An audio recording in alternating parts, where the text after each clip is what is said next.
This episode is brought to you by Don Julio Tequila. Don Julio Gonzalez didn't just farm agave, he worshipped them. He harvested each agave individually, plant by plant, only handpicking the agaves at optimum maturity. And his legacy lives on today through his exceptional tequila. Don Julio, a life devoted to tequila making.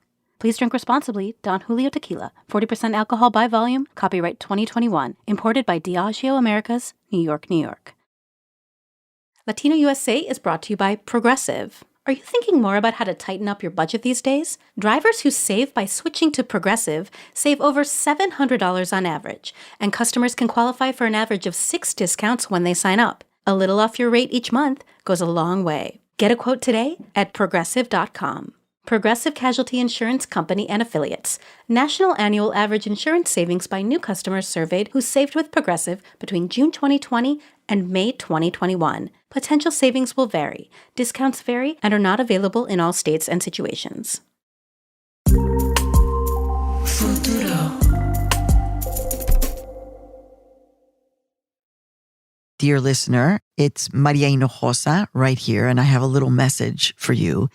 So we here at Latino USA have been closely following a story in Mississippi for more than 2 years now. And it's a story that is very dear to my heart.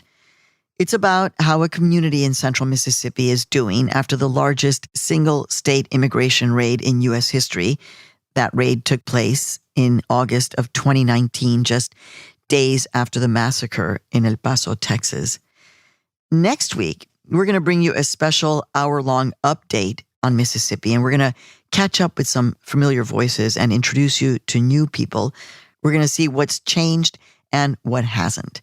And we're going to dive deep into some of the racial history behind the poultry industry in the South, for context.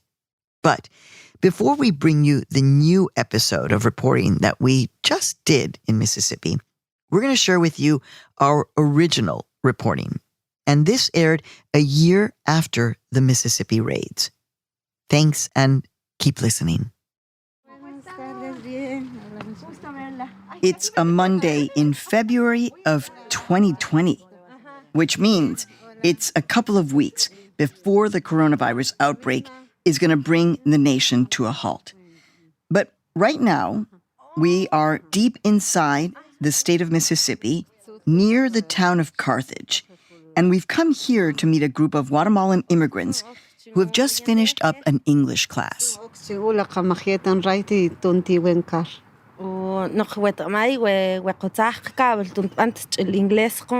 By the time we got there, class had just been dismissed, but people were mingling outside, surrounded by plain, single-story buildings. We approached 2 women, and I can hear that they're speaking Mam.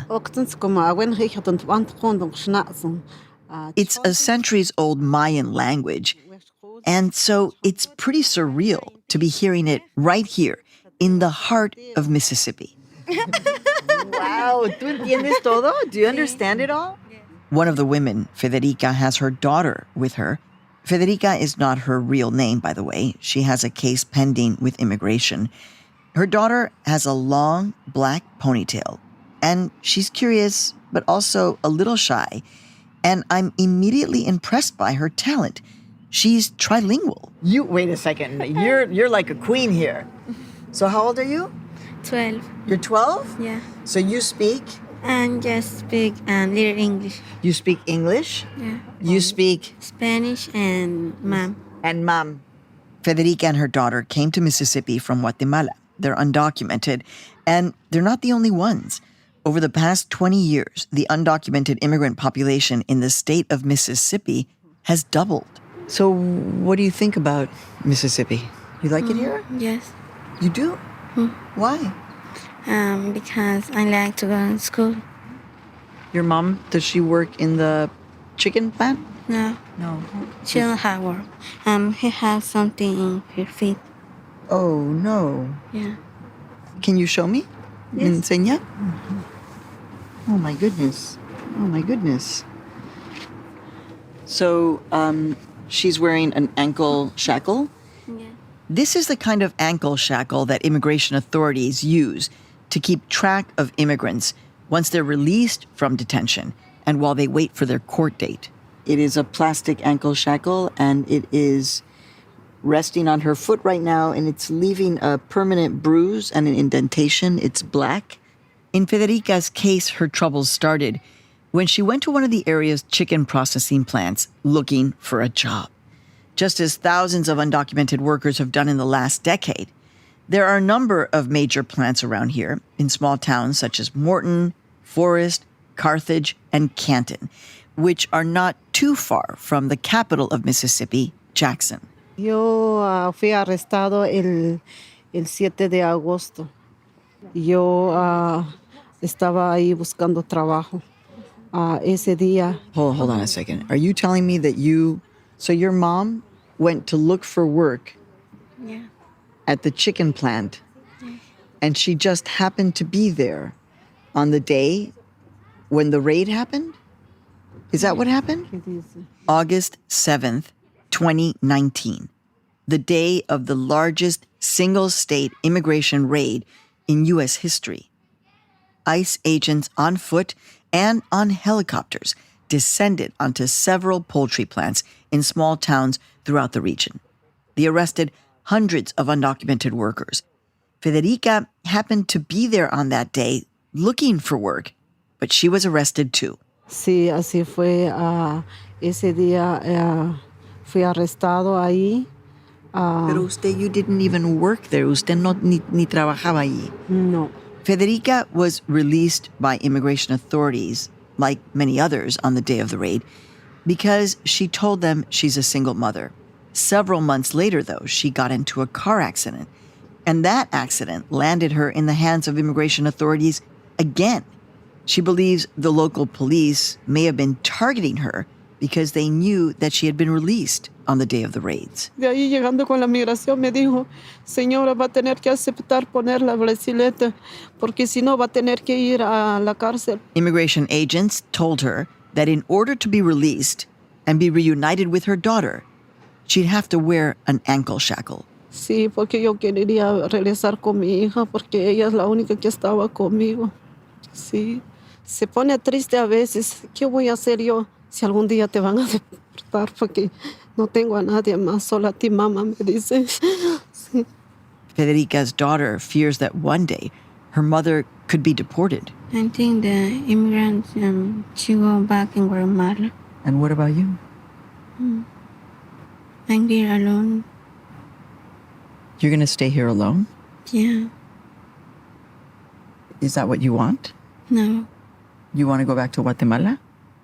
No, I'm going to stay here with my mom.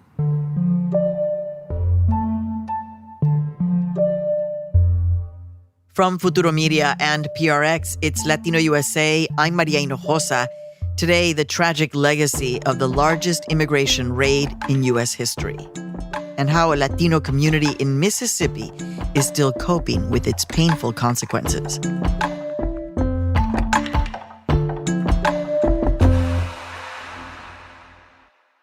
One of the many consequences of the COVID-19 pandemic is that everyone has become much more aware of the food supply chain. Now to our nation's food supply. Many meat processing plant workers are now protesting orders to remain on the job. At least 22 facilities are currently closed because of COVID-19 outbreaks, and some workers are now saying they will not go back without better testing and safety measures. And meatpacking and processing plants are at the center of that chain. Some plants have seen COVID-19 outbreaks. Some have even had to shut down. Tonight, a food supply chain strained by COVID-19. It was a bottleneck caused by this whole pandemic. Now, relief, the president says, in the form of his executive order invoking the Defense Production Act, ordering all meat plants to stay open. Employees at meatpacking plants were declared essential workers. And as it has happened time and again during this pandemic, many of these essential workers are Latinos and Latinas. The disparity in cases of COVID-19 in America soaring among the Hispanic population, working some of the most underappreciated but vital jobs in this country. There are about 50 chicken processing plants in the state of Mississippi. They provide a much-needed food supply to the country and beyond. But staffing these places is not easy. Over the decades, many locals have turned to other, less onerous jobs. And that's why the state is also a hub for immigrant workers, many of whom are undocumented. We begin today's show looking at the fallout from the massive raid in Mississippi. A year ago, hundreds of ICE agents arrived at 7 of these chicken processing plants. They arrested about 680 workers, many of them fathers and mothers, whose kids were left behind for days, weeks, or even months. Some of those who were detained have been deported. There's another huge truck. Last February, 6 months after the immigration raids, Maria and I went down to Mississippi. That's the voice of Miguel Macias. We traveled together pre-pandemic down to Mississippi to answer one question. The massive immigration raids that had taken place in the area had gathered a lot of media attention at the time. We wanted to know what happens months after, when the news cycle has moved on and the nation is not paying attention anymore. So we just pulled up in front of one of the chicken processing plants and oh my God. So the first thing that we did was we drove outside of one of those big chicken processing plants in the area. And the plant is a big, nondescript, white and yellow, one-story building. There's nothing that would indicate that it's a poultry plant necessarily, other than... the smell. The smell. What does it smell like? Raw chicken and blood. Like rotten chicken and blood, Lorena says. This is Lorena Quiroz Luis. She works with the large Latino population that staffs these plants. She's a community organizer, and she's going to introduce us to the workers we're going to meet while in Mississippi. What have the workers said to you about the smell? That it remains in their clothing for days. It's hard for them to get it off themselves and their skin, and how it stays even in their nostrils when they're not working. One of the things you hear the most about working in these plants is that it's hard. It's physical work. Few breaks, and even standing outside of the plant, the smell is difficult to take in. Still, finding Latino workers doing tough jobs all over the U.S. is no surprise. But I did wonder, how did so many undocumented workers end up here in Mississippi? Over the past decades, immigrants from Latin America have taken up many of the jobs in the meatpacking industry. Nationally, immigrants make up more than half of the workforce at meatpacking plants. Remember, Mississippi is home to dozens of chicken processing plants, and the number of plants in that state has doubled over the past 10 years.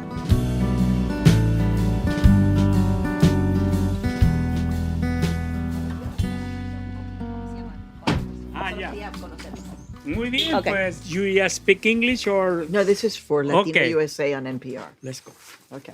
There is one single man who could take some credit for the original arrival of Latina and Latino workers in this part of Mississippi.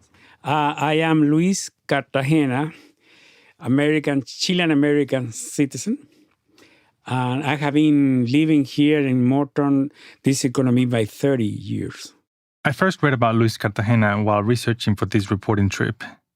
We arrived at his house in a leafy area surrounded by tall trees, about 50 yards away from a local highway outside of Morton.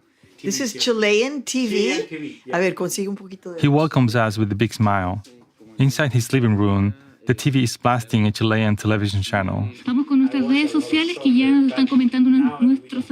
Cartagena came to the U.S. following his brother, who was the first one in his family to arrive. So I arrived in November the 5th, 1990.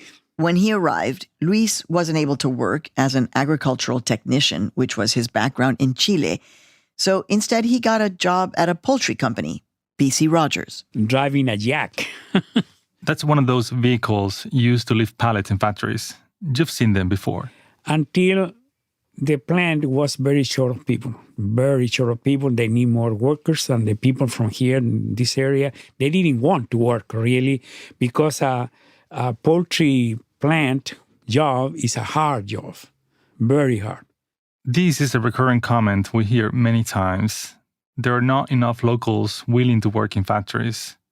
In the chicken processing industry, the assembly line can be especially tough. You need to be doing the same thing every day for 8 hours and cutting wings, or whatever. You need to do it, but you need to do it. You are in the line. The line will not stop because you are tired. Are you responsible for getting the first Latin American poultry workers to the state of Mississippi? I am not responsible. I mean, I was hired and they say, we are going to create an Hispanic project. So your mission is to get us more workers. In 1993, Cartagena started flying to Texas and Miami to recruit workers for the poultry plants that B.C. Rogers had in Morton. The so-called Hispanic Project officially started in 1994, and it basically boiled down to this. The factory needed workers, and the program will set up operations in Texas and Miami with the idea that they could find cheap labor in Latino communities. And we started recruiting legal workers in those years. And they put advertising, we need workers for poultry business in Morton, Mississippi. Nobody knew that. I mean, where is Morton and how much are you paying? We needed more than 300 workers in those years. The only people interested to be working here were Hispanic. Within 4 years, the program had brought roughly 5,000 mainly Latino workers to Morton and other meatpacking towns. Cartagena told us that the Hispanic Project also offered new workers some advantages, such as renting houses and rooms for the people that come from other places. We put even beds, bed sheets, and everything for each one. But for a lot of people, these benefits that Cartagena mentioned just weren't enough. But some just quit after they said they were working a couple of weeks, and they start quitting also, a lot of them. Cartagena says that after the program got going, he no longer had to fly to unemployment offices to recruit Latino workers. The word was out. The Hispanic Project officially ended in 1998. By then, people from Mexico, Nicaragua, and elsewhere in South America had started to arrive with work permits. With the Hispanic here, this area changed a lot. And Morton started growing. The population, I work in the census, the 2000 census, increased a lot, the population, because the Hispanic. Back then, when Cartagena was working for the Hispanic Project, Guatemalans were not part of the incoming labor force. And when the Guatemalans around 10 or more or less 10 years ago, they start coming a lot of Guatemalans. They don't care about papers. They don't have papers. They work. They don't complain. Another thing, they don't complain. The American community, all the time, they complain, you're stop, I'm tired, I'm going to talk with the union. The Hispanic never say any word, just work, work, work. The fact that undocumented workers made it to these chicken processing plants seems predictable. They need jobs, even if they're tough. And wherever there's a tough job in the U.S., you will likely find Latinas and Latinos. Cartagena sees this, but he also sees the contradiction in the way the state of Mississippi treats its immigrant workers. Because this is a state that is racist, very divided, they don't want Hispanic in this area. They smile to you, but they don't like to you. And now, with this immigration thing that it happened 6 months ago, it was terrible because the plant was hurt, the city was hurt, the economy of all this area was hurt very deeply.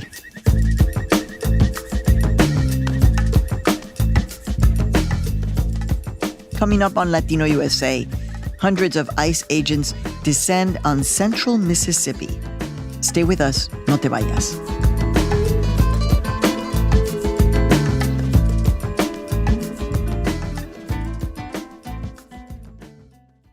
Race influences so many aspects of our lives, it's crazy. Our workplaces, our schools, even what we eat. Race is a part of our everyday experience. But what's really happening? What's my role in this? What's your role in this? And what does it mean for us? Those are questions I've been asking for Know What You See, a podcast about the social forces hiding in plain sight that shape all of our lives. I'm Brian Lowry. As a social psychologist, and a professor at the Stanford Graduate School of Business, I talked to guests from a wide range of backgrounds to get their perspectives on race and power.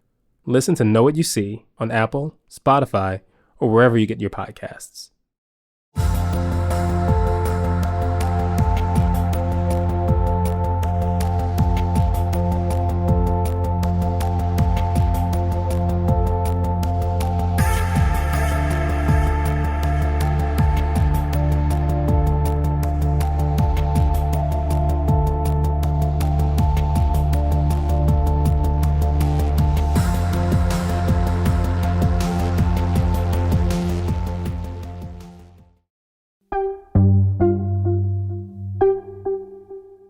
Hey, we're back. And we've been hearing from Mississippi residents who a year ago witnessed the largest single-state immigration raid in U.S. history at 7 chicken processing plants. My producer, Miguel Macias, picks up the story now. The morning after talking with Luis Cartagena, Maria and I drove to the town of Forest, about an hour away from Jackson, the state capital. After hearing the sort of origin story that Cartagena told us, how Latino immigrants made it to these towns, we wanted to know more about their journey and what they had to go through to get here. So that's why we went to visit Elena. And she asked us not to use her real name. Elena lives in a small house across the train tracks that go along the road. And right between the road and the train tracks, just yards away from Elena's house, is a factory. Dice las personas que era una máquina donde hacen comida para los pollos de Tyson. People say that this place used to make food for some of the chickens that would end up in the processing plants. There's just no way to escape chicken here. Cuando dejó de funcionar, me puse contenta porque había un muy mal olor. Está muy cerca la casa. But the factory is not operating anymore. And Elena is pretty happy about that because that factory smelled pretty bad, she says. Ya estoy más tranquila. Ya me iba a ir aquí también. Elena is originally from Guatemala and has been living in Mississippi for over a decade. And I need to warn you now, Elena's story is painful to hear. Tell me a little bit about your life. You're born where? And kind of what's your childhood like? La verdad, yo nací tengo una familia pues muy pobre. La verdad, yo creo que crecí sin zapato. Elena told us that she grew up very poor in a very small village in the area of Concepción Huista in Guatemala. She says that she was so poor that she didn't even have shoes when she was growing up. Mi papá es muy machista. She told us that she grew up in an abusive environment. Did your father hit you? ¿Tu papá te pegó en algún momento? Muchas veces. A veces porque nosotros defendíamos a nuestra mamá y nos golpeaban también. Her dad used to beat her mother regularly, and Elena would try to protect her. Pues siempre me iba de la casa y a los 14 años es donde nunca pensé que eso me iba a pasar. One day when Elena was just 14 years old, something horrible happened. No sé, mi mamá. Y regresé de la casa ella y me dice, mi hija, vaya a comprar, se vaya a comprar veladora. Her mother had asked her to get a devotional candle, the kind that you use to pray to a saint or a virgin. And on the way back, y él me agarró a la fuerza y a man assaulted and raped her. Yo me quería morir. Y apenas llegué caminando de la casa porque she could barely walk home on her own. No sé, quería morir. Y al mes ya no bajo mi regla, estaba embarazada. She wanted to die, she says. And a month later, Elena found out she was pregnant.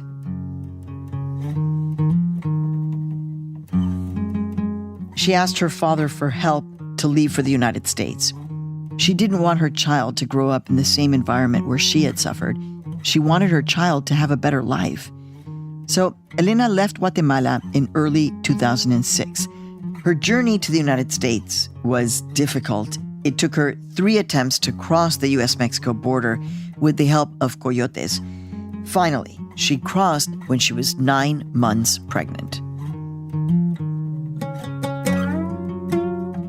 She arrived in North Carolina, where a tia lived, and that's where she gave birth to her first daughter in March of 2006. No me lo iban a dar la niña porque no tenía portabebé, no tenía nada y me dijo, es que una niña con otra niña no se puede cuidar.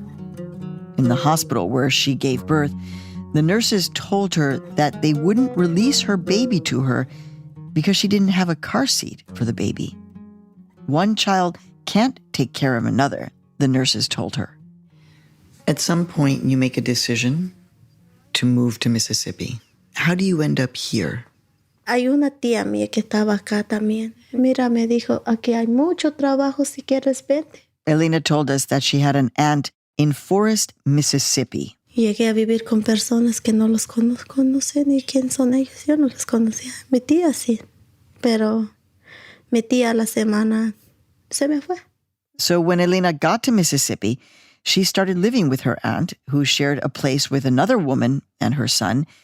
But then a week later, kind of suddenly, Elena's aunt up and left. Y ya la señora a la semana me dijo, la señora donde yo vivía, y me dijo,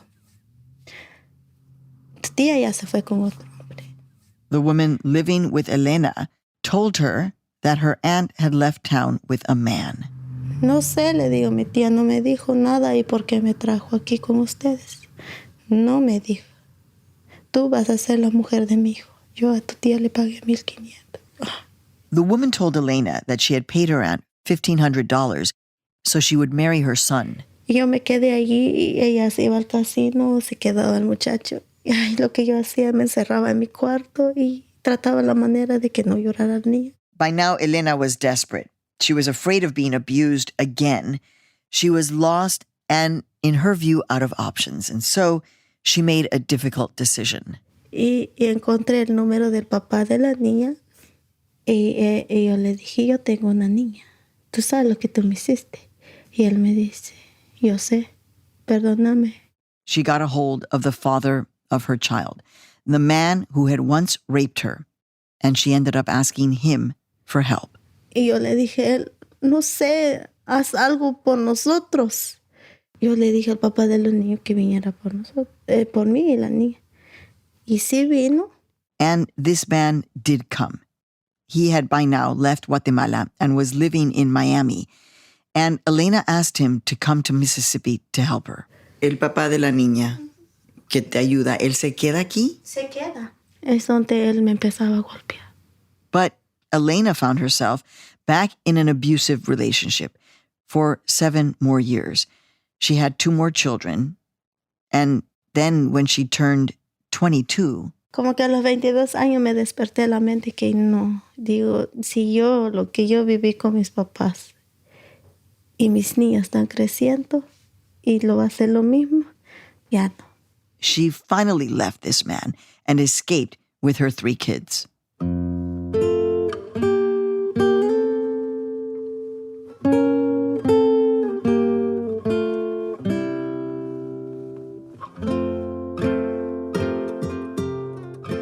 We sat with Elena for more than 1 hour, lost track of time as she told us the story of her life. Elena's is especially hard. It's complex and tragic. But in spite of all that she's lived through, she kept looking ahead. Elena worked in chicken processing plants for years, a single mother struggling to raise her 3 young children. And then, on August 7th, 2019... Okay, you go to work on a normal day. The work which probably gives you some kind of semblance of normality. And what happens on that day? What time were you going into work? Yo me levanté a las 5:30 de la mañana. Yo presentía, soñé creo que 2 semanas que como me perseguían, que la migración me tenía agarrada. Y Dios mío, ¿qué me va a pasar? ¿Qué me va a pasar? Elena told us that she woke up at 5:30 a.m., like she does on most mornings. And on that day, she says that she kind of had a premonition. She had been dreaming that she was being chased by ICE agents. Y los niños estaban bien dormidos en este cuarto. Y cuando yo estaba rezando, volteé a ver a los niños. Dije, son unos angelitos. ¿Qué serían de ellos si no vuelvo a casa hoy? And before she left for work that day, she checked on her 3 kids. They were sleeping in their room, and Elena suddenly thought, what would happen to them if I didn't come back today? But she had committed to giving a coworker a ride to the plant, so she drove into work, started filling up boxes with chicken parts. Ya cuando eran a las 7:45, entró la migración.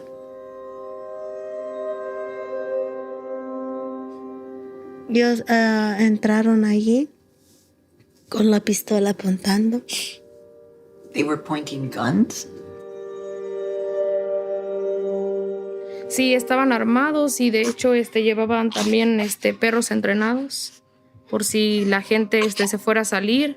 This is Yesenia, which is actually not her real name. She asked us not to use it. On the day of the raids, Yesenia was working at a different poultry plant, one of the 7 that were raided that day across the area. Yesenia is originally from Mexico, and she arrived in Mississippi in 2016. The baby that you hear in the background, that's her 3rd child. On the day of the raids, Yesenia had arrived a bit early for her 8 a.m. shift, and she ran into the same scene that was unfolding at 7 other plants being raided at the same time. Rodearon la planta completamente. Entonces, todos gritaban que había migración adentro. La policía rodeó toda la planta completamente, había helicópteros, todo. Cerraron las rejas. Por cualquier salida había migración. O sea, no había salida. ICE agents surrounded the plant. There were helicopters flying overhead. There was no way out. La migración, dice ella. Oh, yo pensé que están corriendo a alguien. Elena didn't realize it was ICE at first. She thought the police were just arresting someone. Nos sacaron todos y nos pusieron en un espacio así y que ellos se burlaban de nosotros, que hicieron un buen trabajo, que pues... Entonces entre ellos empezaron a chocar su mano así, hicimos un buen trabajo, que ya lo tenemos los documentados aquí. So ICE agents lined the workers up. And they congratulated themselves for a job well done, giving themselves high fives. Pues yo dije, pues ya, se terminó todo ya, llegó la migración, nos llevan. The same type of raid was happening in the plant where Yesenia was. As she was taken in by ICE, she thought to herself, that's it. It's all over. La verdad, a mí me agarró por sorpresa porque yo nunca había escuchado sobre las redadas. O sea, sí escuchaba que había en otros lugares, pero que hubiera aquí en Mississippi alguna redada antes, no. Yesenia had worked at the plant for years, along with her husband. They had never heard of an immigration raid in this part of the country, and when it finally happened, it took them completely by surprise. And there's some context here that's important to understand. These plants had claimed that they had used E-Verify to check work eligibility. This is a government system that allows employers to confirm the eligibility of employees to work in the United States. However, later it was revealed that the system hadn't been used the way it was supposed to. The chicken processing plants had been hiring undocumented workers for years, and nothing had ever happened. So Yesenia and many others didn't feel there was a risk of being detained or deported. How pregnant were you? Yo tenía 6 meses de embarazo. 6 meses de embarazo cuando entró la migración. At the time, Yesenia was 6 months pregnant. Ya después nos pasaron al otro lado. Me amarraron mi mano, me amarraron mis pies. Ay, Dios, digo, ¿pero qué hice algo mal? Solo estoy trabajando para mantener a mis hijos. Elena was handcuffed as she wondered, what have I done wrong? I'm just trying to take care of my children. She was let go later that day, along with other single mothers who were taken in. It's unclear what the criteria was, but ICE says the agency released more than 300 people on humanitarian grounds soon after the raids. Yesenia was also let go by ICE agents because she was pregnant. But her husband... Did you see your husband when he was being detained? Sí. What was that like? ¿Qué te pareció eso? Pues no sé, yo sentí pues que ya me iba a quedar sola porque, bueno, me quedé sola en ese momento porque pues él estuvo detenido bastante tiempo. Yesenia feared that her husband wouldn't come back. Nació mi bebé, entonces ya tengo ahora 3 niños que cuidar. Entonces yo dije, pues, ¿qué voy a hacer yo? Mi esposo preso, entonces sí, hasta hace unos días que él no estaba todavía. Yo dije, si a él lo deportan, yo me voy a quedar aquí sola con mis hijos. Yesenia's husband was detained for 6 months and missed the birth of his child. Did you tell them that your wife was about to give birth? Cuando les dije esa lies y me dijeron que ellos no pueden hacer nada hasta que vea un juez. When Yesenia's husband tried to tell ICE agents that he was going to miss the birth of his child, they told him there was nothing they could do. How many days ago were you released from detention? Apenas hace 2 días. He was released just a couple of days before we visited them. How do you feel? Y me siento feliz, contento de volver a estar con mi familia porque en un momento pensé que ya no los iba a volver a ver. He's happy to be back with his family. He really thought he would never see them again.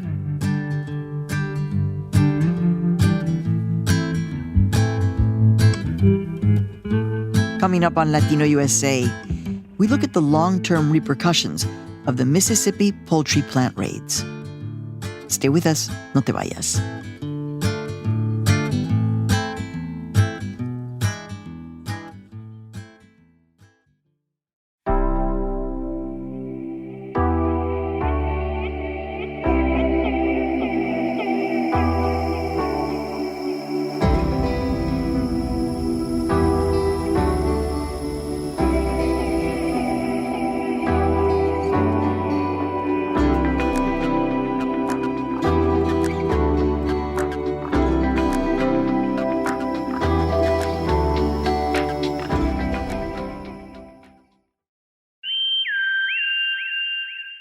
Hey, we're back. And before the break, we were hearing from Elena and Yesenia, 2 immigrants who, on the day of the largest single-state immigration raid in U.S. history, were working at 2 of the 7 chicken processing plants raided. Miguel Macías picks up the story with me now. The raids happened on a single day, but for those who were there, August 7th was just the beginning of a long process. Y me traumé como 2-3 semanas. Ya ni para asomarme en la ventana. Me deprimí. No dormía. Elena told us that she was traumatized after the raid. She was depressed and couldn't sleep. She could not even look out of the window, she says. Sentía que ellos me perseguían. Sentía que ellos ya estaban viniendo a traerme. No sé, me encerré. I felt they were chasing me, she says. She went on lockdown for weeks. Me encerré como 2-3 semanas. Me volví loca. Dije, no, ¿qué voy a hacer ahora? What am I going to do now? She asked herself. Pues en cualquier momento puede llegar a pasarnos, o sea, no incluso en el trabajo, sino que podemos salir a comprar algo y puede que en una tienda haya migración, nos lleva. Yesenia has very similar feelings. She now lives with the fear that she could be taken away at any moment by immigration authorities. O sea, estamos, totalmente, con temor que vuelva a suceder lo mismo. That deep feeling of insecurity that made them flee their countries to begin with is now haunting them and their children in this country. Sí, o sea, ya entonces no estamos ni seguros ni aquí ni allá.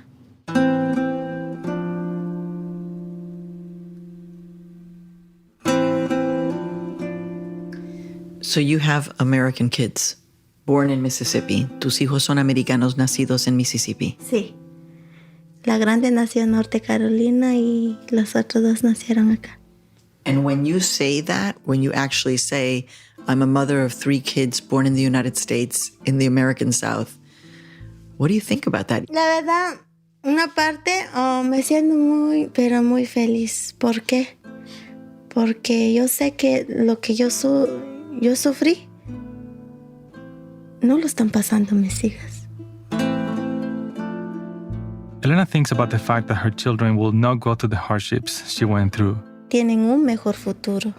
Es donde yo me siento muy, muy feliz. And that makes her happy. She's confident her children have a better future ahead of them. Y ahorita estoy tratando la manera buscar algo en construcción, porque es el único donde me queda. After the raids, poultry plants were extra careful not to hire undocumented workers. So Elena had to look elsewhere. She was planning to look for work in construction. Si no busco, pues no vamos a quedar en la calle. No pierdo la esperanza. Tengo un fe que sí me va a salir algo de trabajo. Me ha salido porque ahora no. Yo pienso que sí va a haber algo. Yo tengo una confianza tan grande que sí. I love your optimism and your hope and your smile.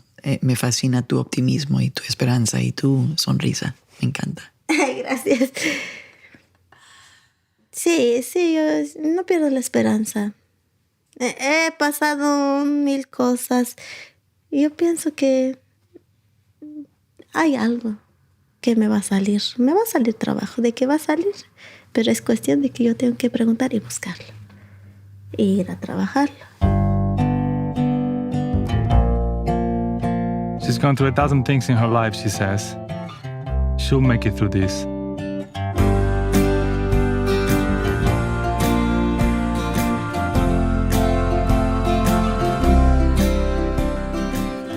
And that's what many of those arrested on August 7th, 2019 feel. They will come together as a strong community to make it through this.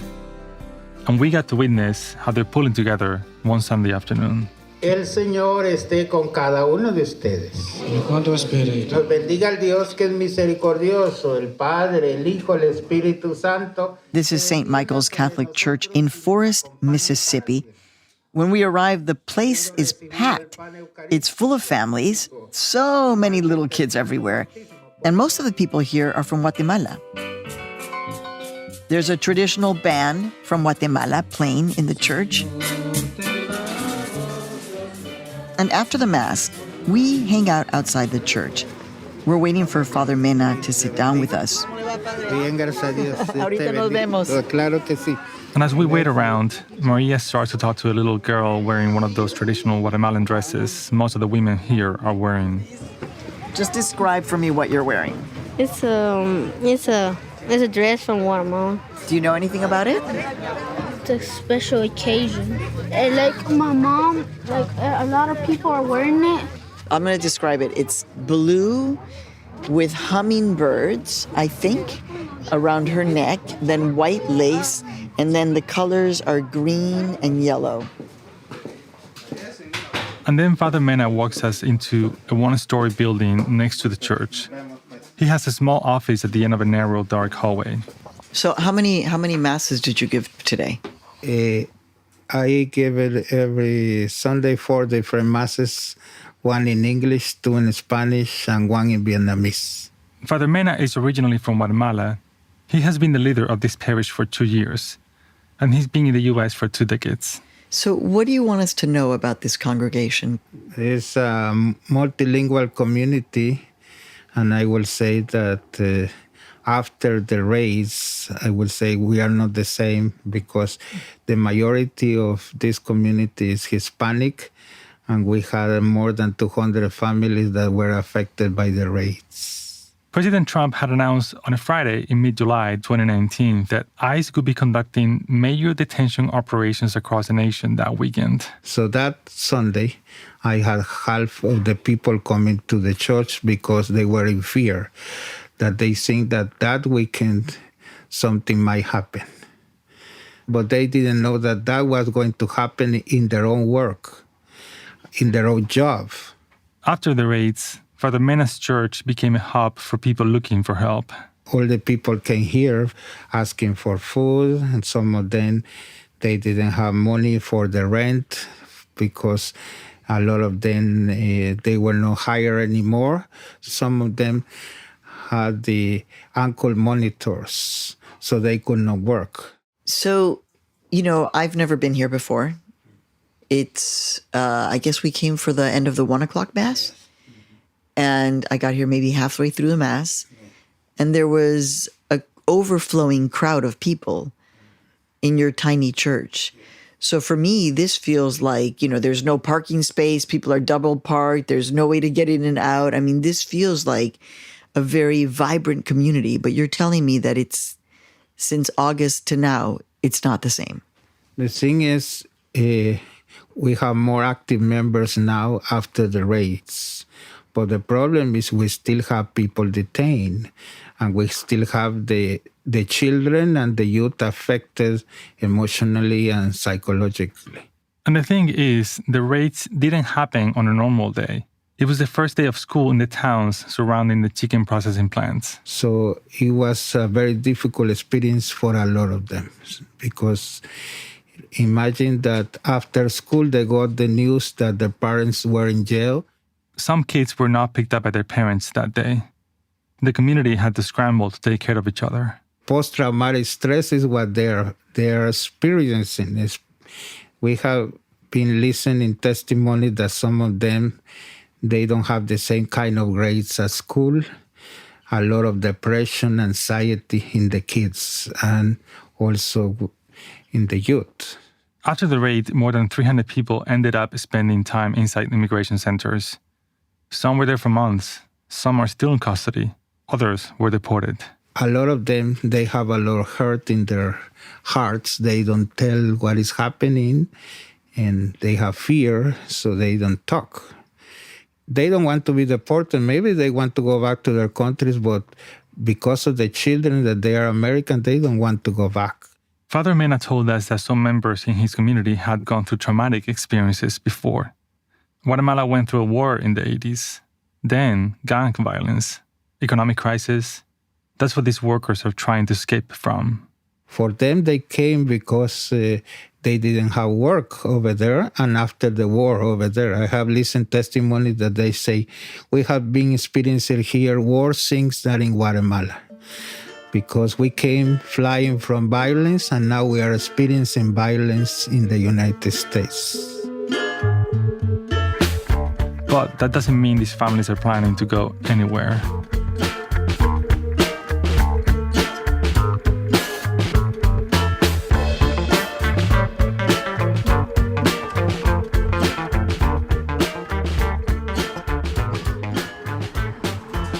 ¿Cómo amanecieron? Oh, ¿cómo está? On our last morning in Mississippi, we visited Lorena, the community organizer who's been connecting us to the workers in the area. Por mi casa pasan los organizers. Lorena lives in Jackson in a house she's slowly renovating. She lives there with her 3 Afro-Latina daughters who she homeschools. With one of the gentlemen I work with, he said, I'm worthless now. Lorena knows this community like few other people in the area, and she saw what the raids did to them. This was immediately after a beautiful quinceañera for his daughter. The community helped out, and they got her a used dress, and it was beautiful. And I talked to him to congratulate him and said, what a beautiful, dance. And he was wearing a grillete. That's one of those ankle shackles we've mentioned before. He said, I'm worthless. And I was like, how could you say that? Look at your daughters. He's like, I can't provide for them. But this is not what things will look like in the future, Lorena says. What people are seeing now are people that are just destroyed and broken. But that's not what they are. They're survivors. Those communities in Forest and in Morton, where they've seen a doubling of students, because kids are still going to school. They're still graduating. They're still going to quinceañeras. They're still having baptisms. They're still going to church on Sundays. Church. Packed. And they're grateful that they're in this country. And they don't want to leave. And they want to stay in Mississippi, by the way. They love Mississippi. They love Mississippi.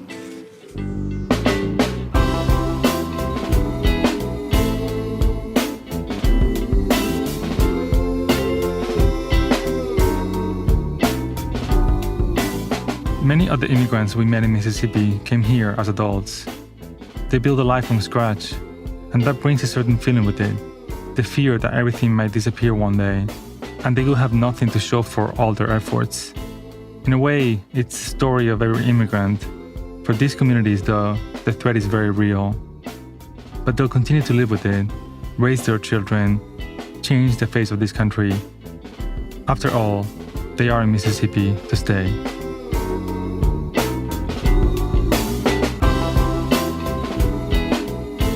My thanks to Miguel Macias for producing that story. And a lot has happened since Miguel and I traveled to Mississippi back in February.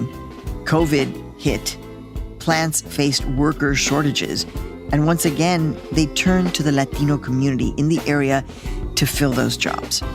We followed up with Yesenia, who is now back working at a chicken processing plant. Elena could not find a job in construction as she wanted to, so she had to give up her small house after 7 years of living there. She's now living in a single bedroom with her 3 children. None of them have any plans of leaving the state of Mississippi.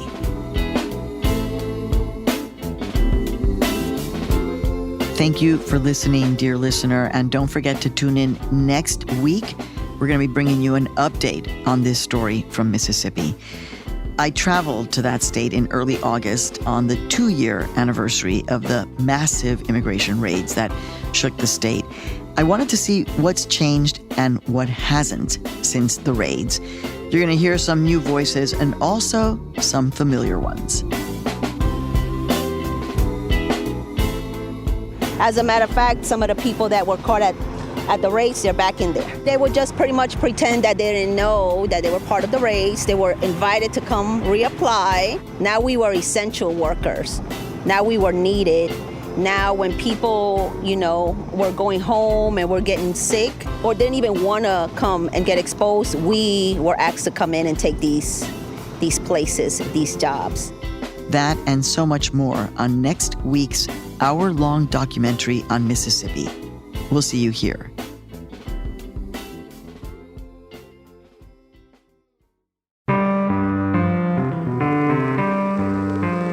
This episode was co-reported by me and Miguel Macias, who produced it, with help from Julia Rocha. It was edited by Luis Treyes and Sofia Paliza-Carr. The Latino USA team includes Mike Sargent, Julieta Martinelli, Victoria Estrada, Patricia Zulbarán, Ginny Montalvo, Alejandra Salazar, and Reynaldo Leaños Jr., with help from Raúl Pérez. We're edited by Andrea López Cruzado and Marta Martínez. Our editorial director is Julio Ricardo Varela. Our engineers are Stephanie LeBeau and Julia Caruso, with help this week from Gabriela Baez and JJ Karubin. Our digital editor is Luis Luna. Our New York Women's Foundation Ignite Fellow is Maria Skinka. Our Latino USA Fellows are Elisa Baena and Monica Morales. Our Publix Lab Fellow from the CUNY Graduate Center is Andrew Viñales. Our theme music was composed by Zenia Rubinos. If you like the music you heard on this episode, stop by latinousa.org and check out our weekly Spotify playlist. I'm your host and executive producer, Maria Hinojosa. Join us again on our next episode. And in the meantime, look for us on all of your social media. Ahí los veo. Bye. Latino USA is made possible in part by W.K. Kellogg Foundation, a partner with communities, where children come first. The Wincoat Foundation, and funding for Latino USA's coverage of A Culture of Health is made possible in part by a grant from the Robert Wood Johnson Foundation. You know what I can't imagine? All the chicken they sell here. Crispy chicken, chicken tender, popcorn chicken, grilled chicken. Like, I don't know if I want to eat any chicken. Okay, what are you going to order, Miel?